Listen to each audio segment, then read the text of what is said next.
Hello, we are the anchors of Queer News Tonight, and this evening we discuss the queer headlines. Ashley Brundage aims to become Florida's first trans legislator. She advocates for DEI reproductive rights and the rights of small businesses. Warning to LGBTQ community, syphilis cases in the U.S. have risen by 80% within 5 years. Join the LGBTQ plus July 4th cruise on Yacht Musette featuring fireworks, entertainment, and more.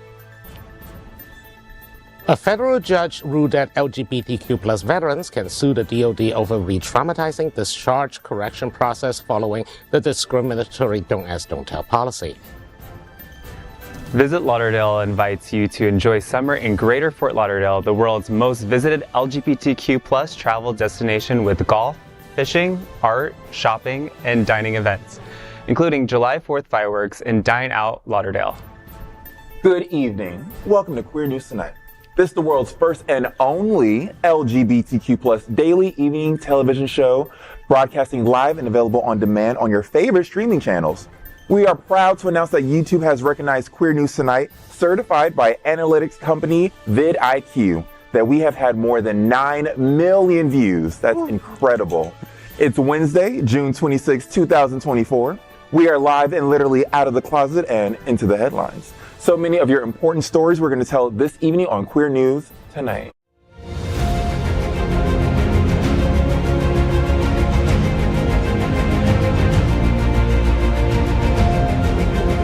This is the world's first live daily LGBTQ evening news show, literally out of the closet and into the headlines on Queer News Tonight.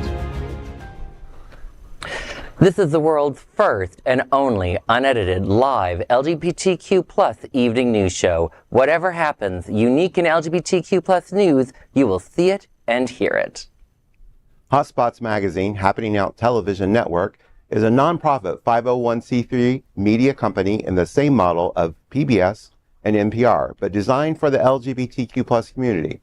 Our mission is to support the 11 pillars of our LGBTQ plus community. We want to inform and educate the key issues of our queer culture, the Black community, Latino, lesbians and queer women, trans, students and youth, seniors, HIV/AIDS healthcare, business, social justice, and faith. Help us support our community. We are part of one of the largest LGBTQ plus nonprofit media companies in America, Hotspots Magazine and Happening Out Television Network.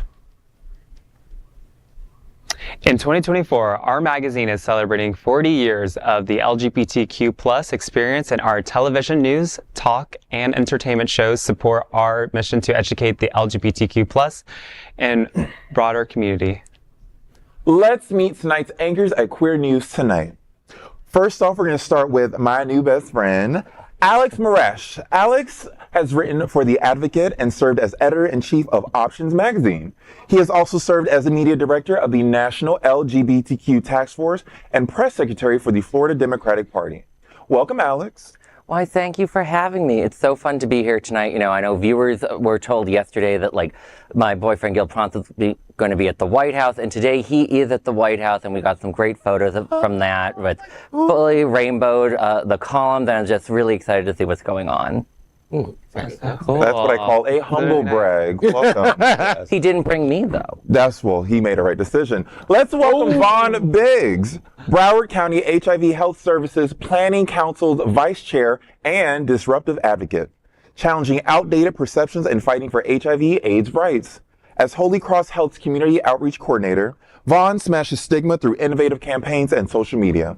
Vaughn, Holy Cross will be at the Eagle on July 11th, providing vaccines along with free HIV self-testing kits from OraSure Technologies. Tell me, what's happening? Well, we typically go to the Eagle about every other month. So July is our month we're going to be there. We obviously set up shop in the Bear Cave in the back of the Eagle, so people have a private space to come to get their vaccines.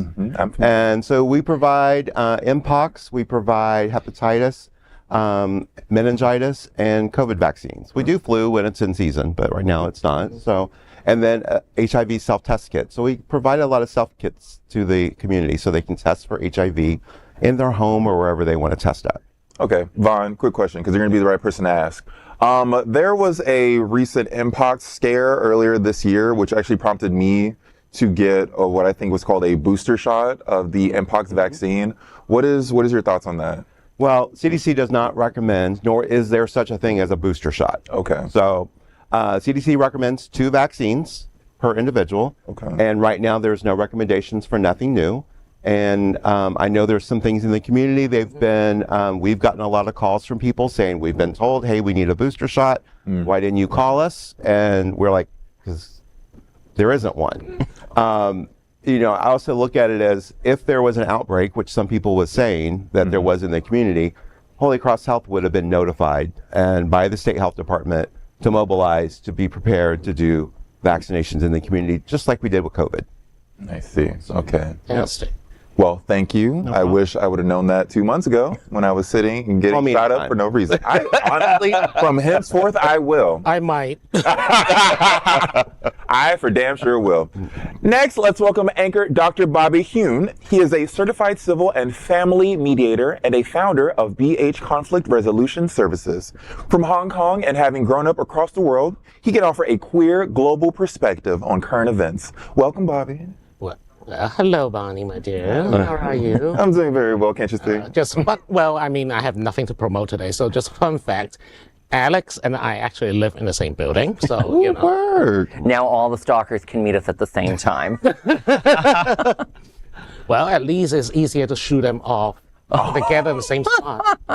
Well, I be hearing you be shooting them off real nice. Oh! Speaking of that, let's welcome Nico Cales. He is a passionate learner and leader. He loves connecting with people, exploring new places, and creating meaningful memories.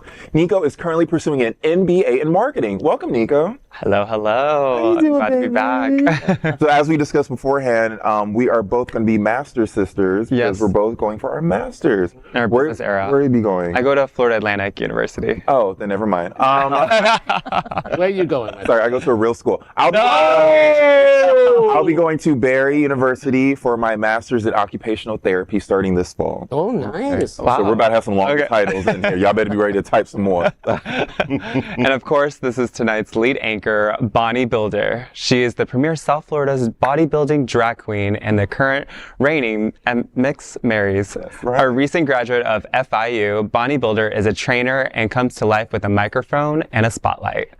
Welcome, Bonnie Builder. I'm so happy to be here and sitting with you guys. I know for a fact that I am incredibly good looking. Now, we are the reporters for Queer News Tonight, and this evening we begin with the queer headlines. The LGBTQ plus community in South Florida and across America is diverse. Our community across the world is vast, and here are the bullet points of the queer news for Wednesday, June 26, 2024. First off this evening, let's queer up South Florida and Florida. You can join the only gay July 4th fireworks cruise. Experience Hotspot's Happening Out's LGBTQ plus fireworks cruise aboard the yacht Musette on July 4th. Boarding begins at 6 p.m. to 7:15 p.m. and will sail from the New River in downtown Fort Lauderdale. The cruise will return at 10:30 p.m. While aboard, you will enjoy a cash bar and free light appetizers. The fireworks cruise celebrates America's 248th birthday. The cruise will move to the Intercoastal Waterway for an amazing view of Fort Lauderdale's giant fireworks show. There will be onboard entertainment. This is a very rare LGBTQ plus July 4th fireworks cruise and the only one in Florida. Nearly 400 guests are expected. Tickets are just $45 until June 30th, and then they are $60 starting July 1st, if available. In 2023, Hotspot's Happening Out introduced this fun LGBTQ plus event that was completely sold out.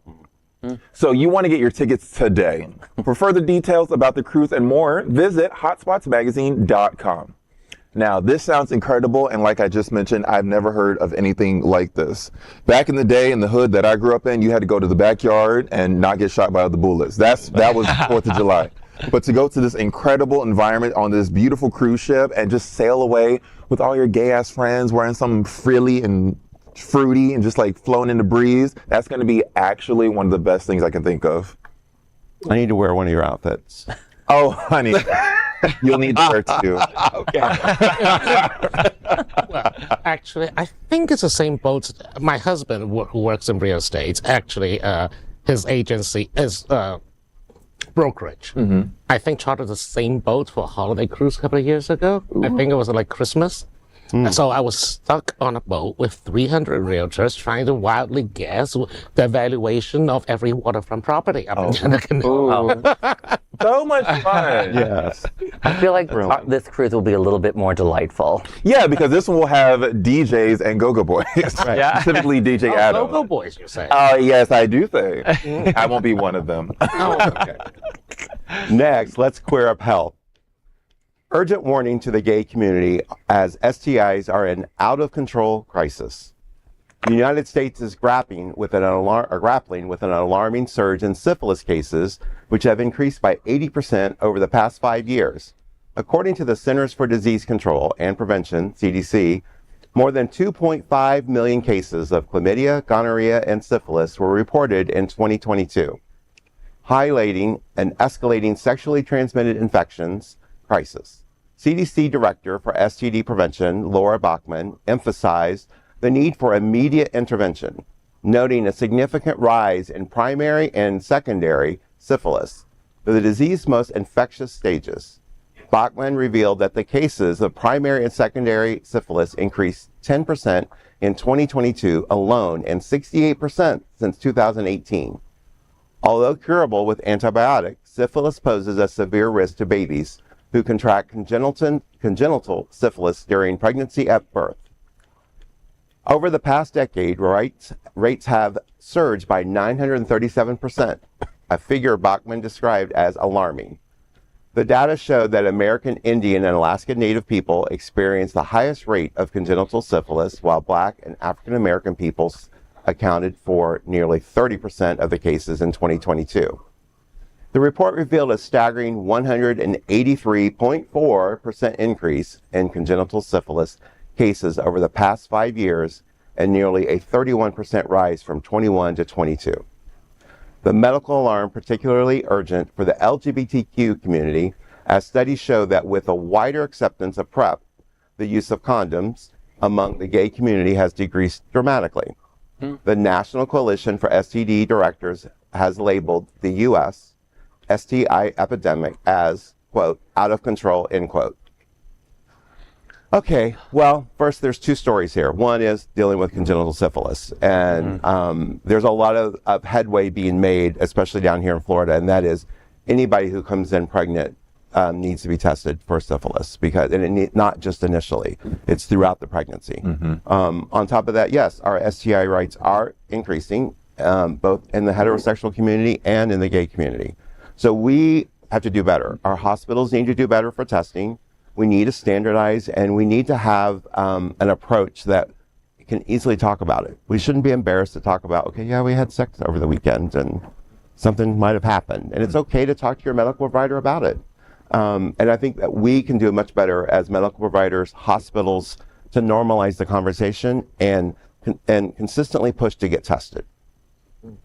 That is very true. I will say a call to action to our community. We have to stop shaming each other for wanting to use condoms during hookups.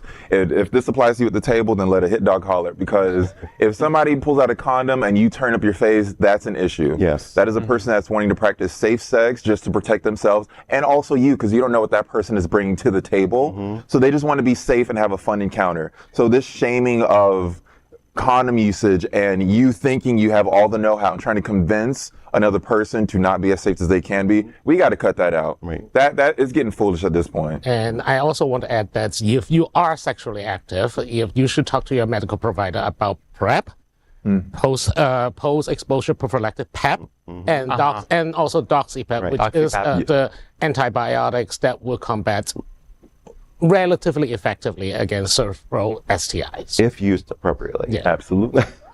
Speaking of, sorry, I don't mean to cut you off. When you say if used appropriately, for DoxyPEP, for those who use it, I hear you want to use it genuinely 24 hours after a hookup. Is that true or false? So I think it's 2 pills, I believe. Yes. And then, but there are people that are trying to take it on a more frequent basis. And, there's that 72-hour window between taking the pills. So it's a matter of, if people take it and they're taking it regularly and then they're not taking it and they get exposed and they didn't take a pill, at some point there could be resistance being built in the system. And that's the concern that we're hearing from lawmakers and legislation, and that we could be changing, we could be risking building a resistance to the medication.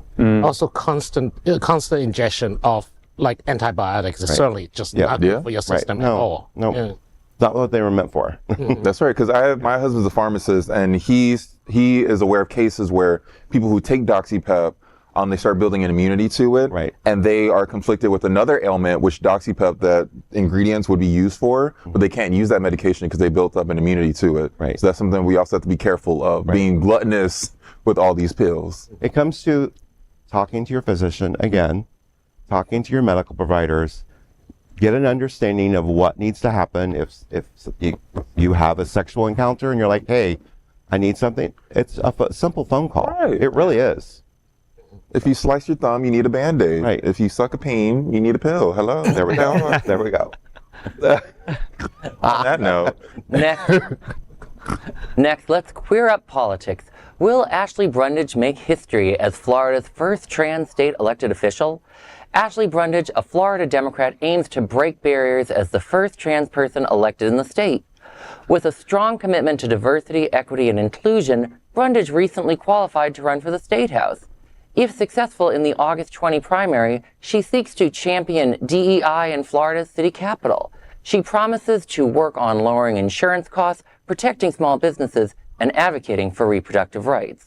Her candidacy comes amidst a contentious political climate, with Florida Governor Ron DeSantis drawing criticism for his stance on DEI. He is the same person who praised Brundage in her receiving of the Spirit of the Community Award from the Florida Commission on the Status of Women in 2022. According to Fox 13 Tampa Bay, DeSantis personally wrote a letter saying, "I am confident that you will serve as a shining example of a positive role model in your community.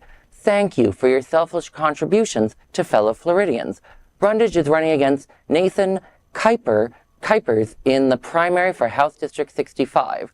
Brundage's bid not only represents a personal milestone, but also a broader movement towards LGBTQ plus representation and equality in Florida politics. Now, I was looking at both her and her primary candidate, just trying to get a better sense of these people in the primary. And I think it's a very fascinating race to look at, because you have Brundage. She's definitely representing an upper class, white, educated platform. She is talking about small businesses. As someone who's talked to Democratic lawmakers up and down the East Coast, I find when a Democrat says they talk about small businesses, they're not actually saying that they would do anything to help deal with regulations or streamline the process.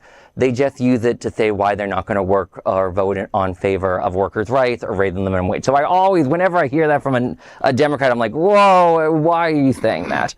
So that was my first concern. She also has a history working for big banks in the finance sector. And her opponent went to the University of Tampa, which is in the district. And he's talking about rents and cost of living, which is the top concern for marginalized people, including Black people, Latinos, LGBTQ people. Those issues I know will resonate more with college students and younger people and more working class voters. So it'll be interesting to see, and I think it'll show that, diversity is very important, but you also have to bring policies to the table that are really going to say something. And we're going to maybe see that in August. Well, I think, DeSantis' stance on DEI is not favorable in this state at all.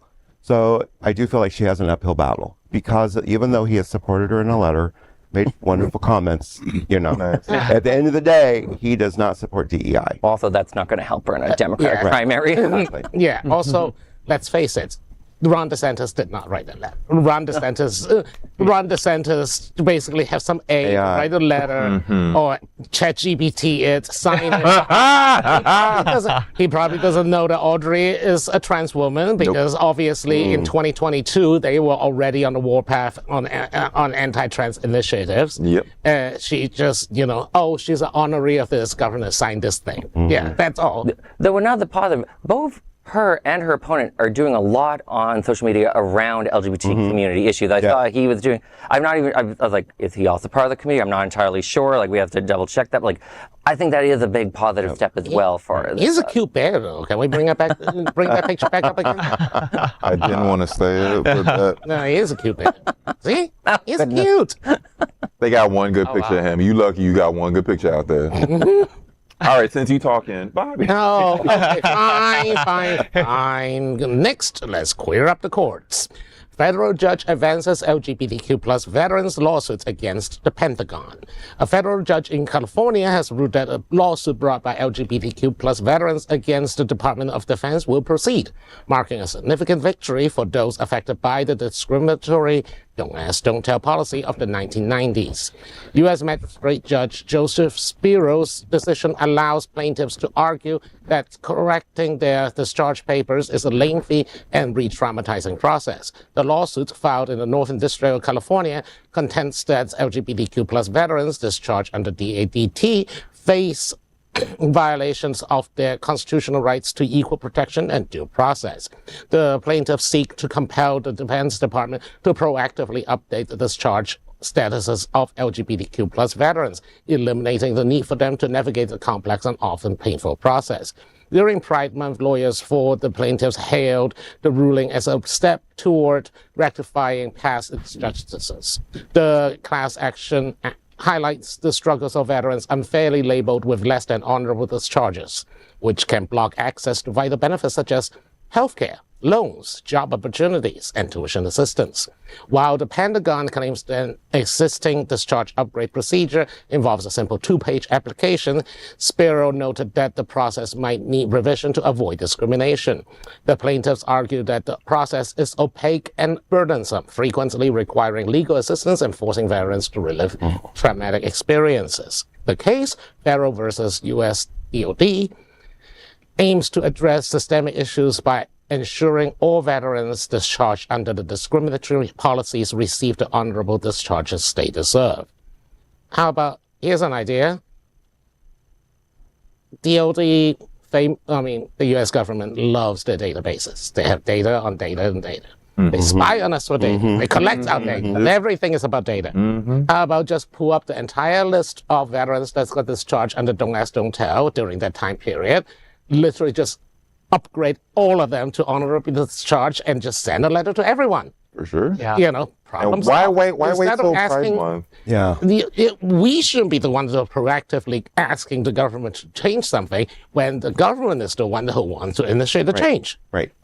It was really shocking to read this story, given that you would think the incumbent president, the White House, would handle it. You know, the White House can tell the Department of Defense secretary to handle it, and they would. And I'm like, where's the White House on this? And also, no offense to former President Obama, why didn't he fix it when he first signed it into law? Like, the first thing we're going to do is proactively remove all of these discharges. Like, No, this is an easy win for an elected official to do. It's one of those bureaucratic things that like somehow just become a thing. For example, I mean, in Britain they do it too. They issue pardons for all the soldiers convicted of sodomy in the past, and but you still have to go submit a form, wait 1,000 years. I mean, these people don't. I mean, look, DADT is around. It has been around until fairly recently, so the victims are not exactly at death's door. But still, you're still taking away these precious opportunities that they otherwise could not have had. Yeah, and it's very pandering that they're waiting till Pride Month to do all of this. They could have done it at the beginning. I think this is just. I think this coincides. I think the case just coincides with Pride Month. This has nothing to do with it. Okay. Our later Lucky coinkading. but our later, there's a story later on in the show that's going to be addressing that. Ooh. Next, let's queer up travel. Visit Lauderdale invites you for a cool summer. Visit Lauderdale offers a variety of summer adventures for every type of traveler. Golf enthusiasts can tee off at the Eagle Trace Golf Club and Hollywood Beach Golf Club. Thrill seekers can try deep sea fishing and cook their catch at the Rusty Hook Tavern. For a more relaxed day, you can hop on the water taxi or bike ride along the 2.5-mile Hollywood Beach Boardwalk. Art lovers can explore the Miramar Cultural Center, Downtown Hollywood Mural Project, and Broward Center for the Performing Arts. Shoppers can visit Galleria Fort Lauderdale and Sawgrass Mills. In July, don't miss the 4th of July fireworks and Flockfest celebration. Food lovers can indulge in Visit Lauderdale's annual Dine Out Lauderdale from August 1st to September 30th throughout Greater Fort Lauderdale. Whether you're into sports, art, shopping, or food, Visit Lauderdale has something special for your summer.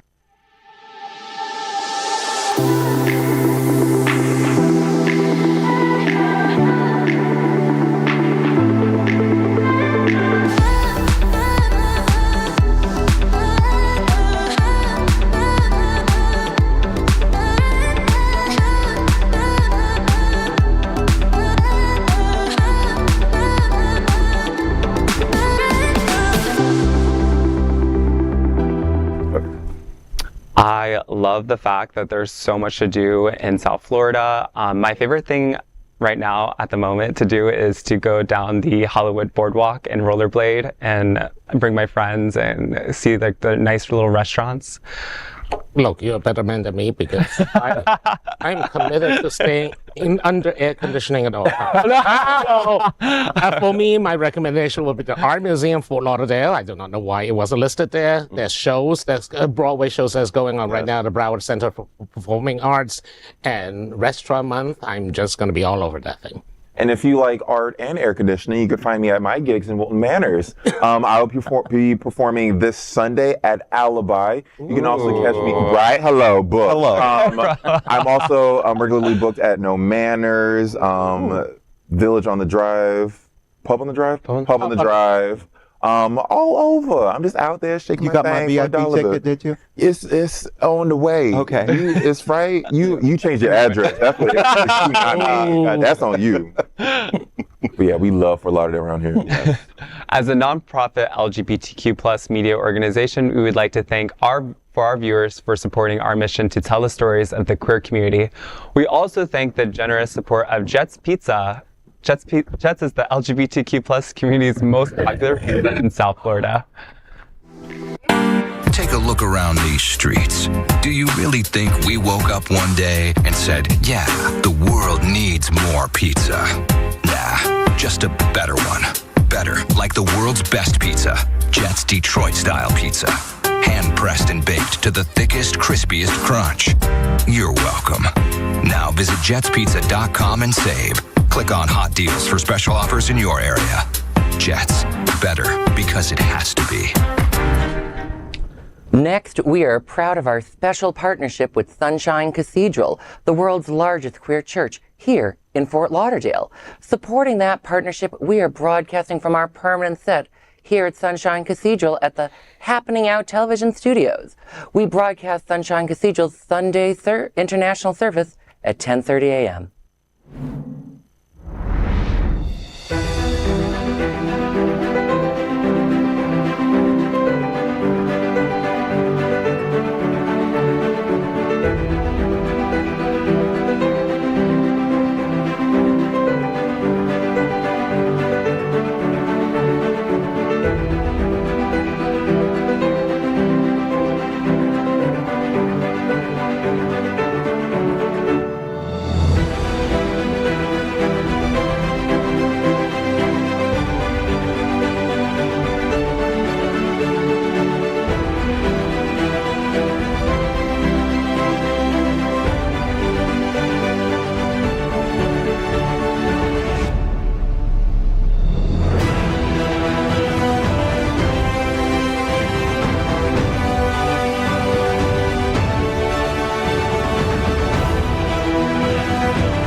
We finish tonight's queer news headlines with a segment we call LGBTQ+ 1 Minute News. LGBTQ plus 1 minute news. Let's queer up courts.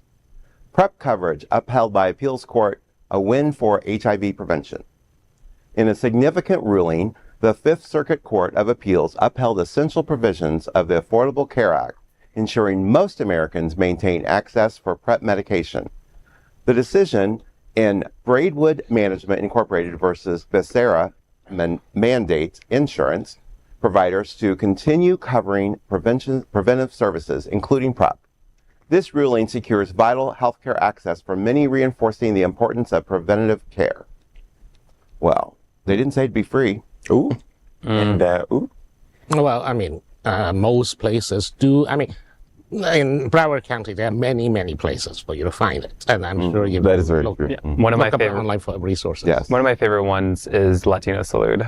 Oh, the- big fan. yeah, Love going big there. fan. Latino salute. I will also say another call to action.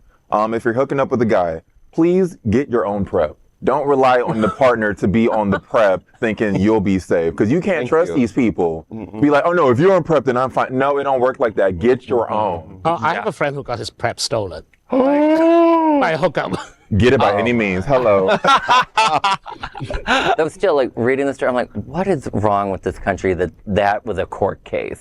Like the idea that an insurance company doesn't want to actually pay for. Like, really now? That's where we've gotten to as a society, that this was in doubt, that the company would provide basic preventative services that save thousands of lives. That is true. Think of if they don't, think of the, right? Alex. Anyway, LGBTQ 1 Minute News, let's queer up the world view. Warsaw Pride March draws 20,000 people, including government ministers.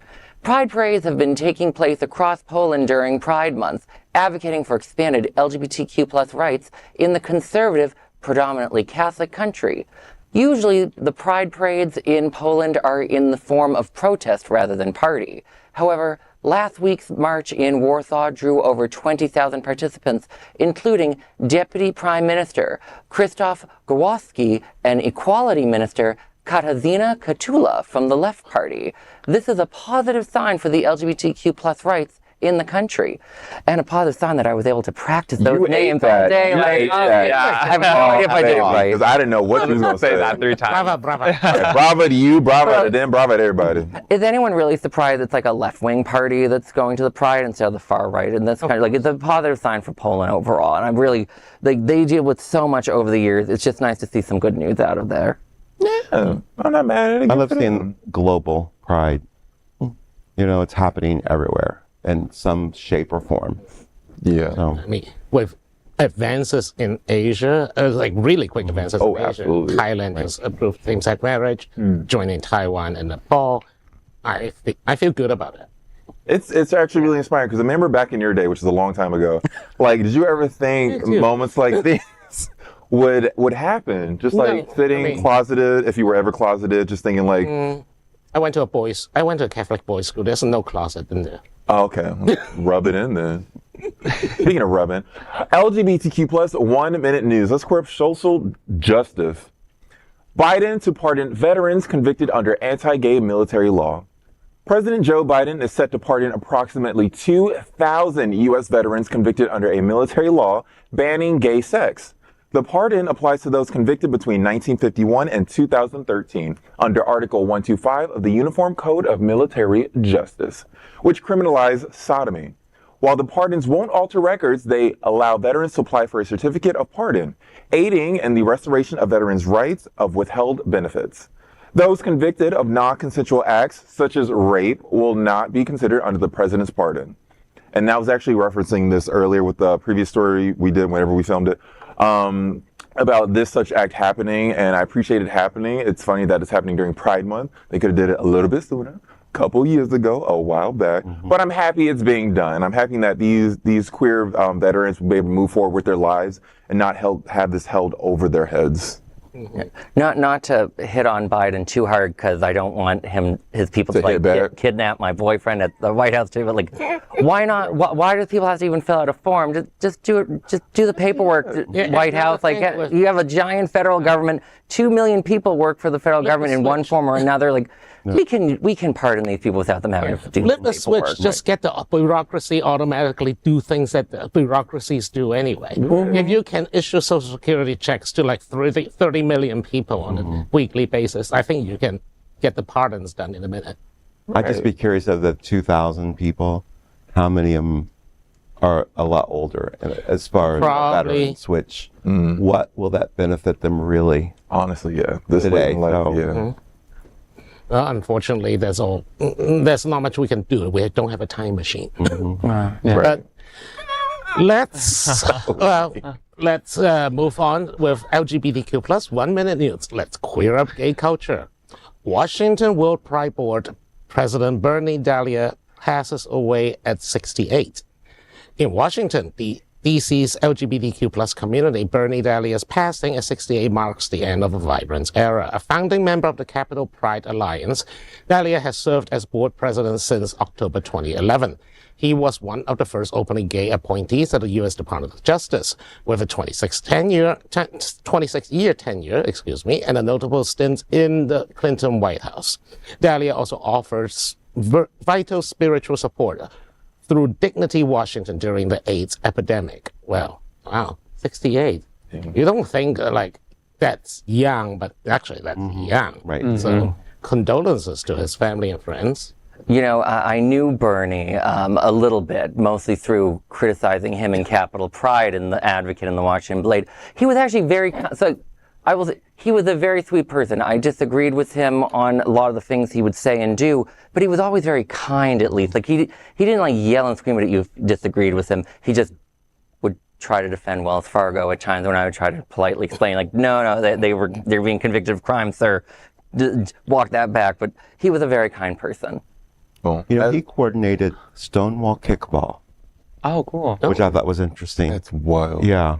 I was like, kickball. Bring that back. A sport. DC Stonewall Kickball is really fun. Yeah. Actually, there are multiple kickball leagues down here under the Rainbow Sports League banner. So, yeah, check them out. Okay. Since you're interested, I will say this: with his passing, I'm sure that he has inspired a legion of queer people to step up and get more involved in politics. To have somebody, a gay man, to be in that sort of position had to inspire many, many people. So he did not die in vain. I'm sure he died with people surrounding him with love and care, I would hope. Rest in peace to you, and also condolences to all your loved ones, and also to all the people that you've inspired. We're going to make this a better place. So thank you for all you've done. LGBTQ plus 1 minute news. Let's queer up the worldview. Jewish LGBTQ groups will skip London Pride over safety concerns. Jewish LGBTQ group Keshet UK, along with gay Jews in London and parents of Jewish gays and lesbians, have decided not to participate in Pride in London on June 29 due to safety concerns. Instead, they will host a Pride picnic. Keshet UK's withdrawal follows a June 12th Instagram post by Pride in London addressing the devastating war and genocide in Gaza. The post expressed solidarity with all innocent civilians in Israel and Palestine, and all Muslims and Jews facing rising hate in London and globally. Well, I'm excited that they can at least celebrate through a picnic. Yeah, and they can bring their champagne, their poetry. Yeah, they're celebrating however which way they see fit, which I will respect. And I do agree with their sentiment of they're just hoping for the safety of the innocent lives that are still enduring this war, and also the innocent lives that have been lost thus far is actually truly heartbreaking. So with all that being said, there's a bunch of turmoil going around. There's a bunch of innocent people being attacked in the war and also in other states. So I do understand their concern, their safety concern. With that being said, I hope you are able to enjoy and celebrate Pride in your own way, because Pride is what you make of it. You don't have it's not just Pride just by going to the parade. It's what you see fit. And if this is what you see fit, doing a picnic, then more power to you. You know, I read that and I found it very odd, their behavior, given the London Pride statement, because London Pride wasn't, defending any acts of terror against anyone. They just were so sad of the bloodshed. And many Israelis are very sick and tired of the bloodshed, quite frankly. There are protests in Israel all the time. It's a very controversial thing that's going on with their government, and it's very odd to see them take this tack. Like, if a group said a statement on behalf of valuing queer lives, and another group said they didn't feel safe because of that, I'd be very concerned. So I was very surprised by their actions. I thought the statement was actually from Pride. London Pride was actually pretty much politically neutral. I mean, personally, I have Jewish relatives. I am keeping my mouth shut. This is such a powder keg issue when it comes to like public discourse, because it feels like you're trapped between a rock and a hard place. And I have a fence promptly shoved up my butt. Yeah, it's there. I can see it. The bigness too. Why? I don't know how you got it up there. That is today's news for the LGBTQ communities on the world's first and only daily LGBTQ plus evening news show. If our community is important to you, share this news with your friends and family. Join the conversation on your favorite streaming platform. Queer News Tonight is the only live LGBTQ plus digital television show in the world that is out of the closet and into the headlines. We need your support. If our community is to grow, we must tell our stories and bring them to the attention of the broader world. This is the only place in the world that tells these type of LGBTQ plus stories in motion and sound. That is the passion of Hotspots magazine, happening on television network, and Queer News Tonight. I am the most beautiful anchor that has ever sat in this seat, Bonnie Builder. And on behalf of these LGBTQ plus reporters, the anchors of Queer News Tonight, including Alex Morash, Vaughn Biggs, Dr. Bobby Huen, and Nico Cales, we will see you daily at 8 p.m. To our LGBTQ plus world, we wish you good night. Good night.